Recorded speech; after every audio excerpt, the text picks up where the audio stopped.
I started off volleyball. I coached boys softball, girls softball. And after that, it was basketball. Come on, hustle, ladies, hustle. Good shot. Girls, I can't do this, I can't do that. And I said, if I can do it with one hand, you can do it. You gotta try to motivate them and talk to them. In 1978, I was attending Hirsch High School. My father owned this hotel on 75th and Cottage Grove. That morning, he asked me to come and make some beds up for him. So I went to this one room, I knocked on the door, and a guy was standing right behind the door. And he said, I swear to God, I'll be back. And I didn't know what he was talking about. All of a sudden, the guy shoots up the stairs. He had a shotgun. I hear a sonic boom, and I hit the ground. I didn't know what was going on. And I see my arm, I see a hole, and I just saw darkness. And my fingertips turned black on my hand, and my hand was dead. They took me to Jackson Park Hospital, and when I wake up, they cut it off above the elbow. I was in the hospital for like 6 months, got out, and I didn't want to do anything. I was lost. Only thing I could play was basketball. Gotta hustle, ladies. And so, athletic director, who's one of my real good friends, and he called me one day and said, why don't you come over to Bowen? I'll hire you as the girls coach. And I said, oh, I've never experienced anything like this. They had no shoes, no shorts, and they was just randomly talking about the gangs and all that. So I had a meeting with them. I asked them all their sizes. I went and bought them shoes, shorts. They had been losing every year. They saw what I was about, and we started winning. So let's go, we gotta cut hard.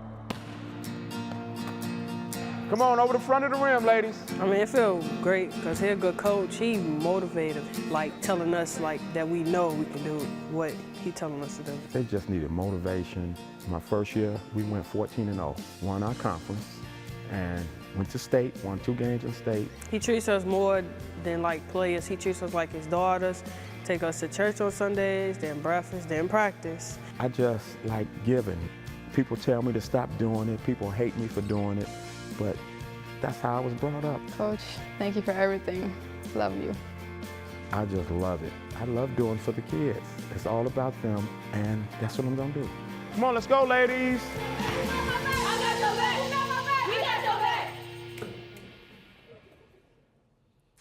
We are honored to have Coach Johnson joining us in studio now. Pretty cool watching that, huh, Coach? Yes, See sir. you getting a little choked up, a little teared up. How's Yes. that make you feel? Great. A lot of love in that video with those players and what you've done for them. How's that feel? Feels great. It's all about the kids.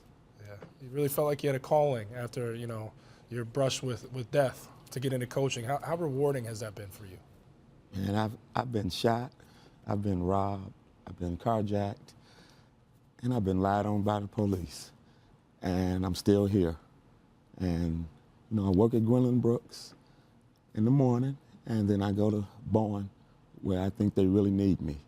I coached at Brooks for 16 years, and we got a new principal, and he's decided to go another way, and I was down. And so my close friend, Ron Wilson, he asked me to come over to Bowen, and I think that was my second calling. They need me over there. Making a difference. Yes, sir. It's really cool. So your first season, let's talk about winning. 14-0 in the first year. I went there, the kids, they had talent, but they weren't coming to practice, and I saw what was going on in the gyms, just too much stuff going on. So when I got there, I saw no shoes, no socks, just like open gym, boys and girls in the gym at the same time. And when I got there, I changed all that, and we went 14-0 our first year. So you won the games, but you also won in life helping them out. Took those bi-weekly checks. Every 2 weeks in the preseason, what'd you do with that money? Bought them shoes, socks, ball bags, jogging suits. They need it. Bowen has no support, and they have a new administration there, and they're coming along. They're going to be just fine.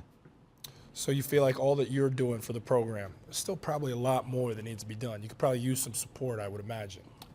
Yes. I don't like asking. I've taken out loans. People don't know it. They think I'm rich. I'm not. I work, I get paid every 2 weeks, and I give it back to them. It's remarkable. And it's just a joy seeing. I like to give. You know, my late mentor, Dr. West, he's a Chicago public school. He was the CEO. He always told me to give, just help people. And that's what I'm gonna do. You ever heard of Tyler Ulis, the basketball player? Played for Kentucky. Yes. NBA star right now. Yes. Got a surprise for you. He's got a little bit of a foundation, the Tyler Ulis Foundation. His father's here today. I want to bring his father out because I think he'd like to share something with you. Do you mind if we do that right now? I don't mind. This is James Ulis right here, the president of the Tyler Ulis Foundation. How you doing? James, why don't you take a seat right there? Pull up next to Coach Johnson right here. Floor is yours, James. Is there something you'd like to tell Coach here? Sure. So first of all, thank you for what you do every day. What you provide for our community, I think, is very critical as we focus on creating leaders of tomorrow. And you being a leader, as I think about our foundation's mission to strive to educate and encourage youth, I think you've been able to do that. And obviously your leadership, you show how important it is to lead not only on the court, but off the court, and more importantly, in the community. And as what I'd like to say is, from the Tyler Ulis Foundation, we'd like to provide your team with 15 duffel bags for you girls. Coach, take a look behind you right there. Look at that, huh? How about that? Thank you. That's just one step in the Thank you. direction to help Appreciate it. what you're Thank doing you. there, Coach. Pretty There's a cool lot stuff. more back there. Thank you. We got the whole team covered. How's it feel, Coach Johnson? It feels great. And I got to tell you, just from you making your difference, and I think there's a lesson to be learned from somebody like me who is absolutely wowed sitting here talking to you about the efforts you make. Kind of stuff's contagious, and it makes other people want to help. James Ulis jumped on right away, wanted to help with the Tyler Appreciate Ulis it. Foundation to contribute. Hopefully the people out there listening are as touched. Sorry, as touched as we are out here with what you're appreciate it. doing. I think it's fantastic. I think Yes, it's really sir. special. Thank you. And anybody out there who'd like to help, we would love to see this guy be able to do more for those young women that he cares about. He's doing so much to help for. You talk about learning from somebody's story. You got a guy out here who didn't know you from a ham sandwich before today. That's incredibly Yes, sir. touched by what you're doing. It's absolutely Thank you. impressive stuff. God bless you. Appreciate it. Absolutely. Thank you. Thank you to the Tyler Ulis Foundation as well for their generous donation. And James, thank you very much for being here early this morning with us. Stay right there. More of the jam on the U when we return, everybody. I'm so grateful, I feel good. I'm so thankful, I feel